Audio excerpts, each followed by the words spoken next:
लाडकी बहीण योजनेसाठी राज्यातील 1.5 कोटीपेक्षा जास्त महिला पात्र ठरल्या आहेत. यापैकी अनेक महिलांना बँक खात्यात 3,000 रुपये जमा झाले आहेत. पैसे खात्यात जमा होण्याची तारीख 14 ऑगस्ट ते 17 ऑगस्ट होती, पण काही महिलांच्या खात्यात पैसे आले नाहीत. अशा महिलांनी आपले आधार कार्ड बँक खात्याशी लिंक आहे की नाही, जोडलेले आहे की नाही हे तपासून घ्यावे.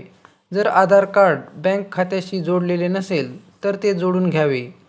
पुढील महिन्यात म्हणजेच सप्टेंबर महिन्यात तुमच्या खात्यात पैसे येणे चालू होईल.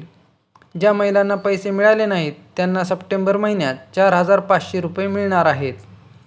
आणि ज्यांचे आधार कार्ड बँक खात्याशी लिंक केलेले आहेत आणि तरीही त्यांना पैसे आले नाहीत, अशा महिलांनी या स्क्रीनवर दिसत असलेल्या नंबरवर आपली तक्रार नोंदवायची आहे.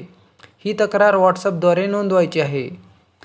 आता तक्रार कशी नोंदवायची याबद्दलची माहिती हवी असेल तर कमेंट करा, यावरही व्हिडिओ बनवण्यात येईल.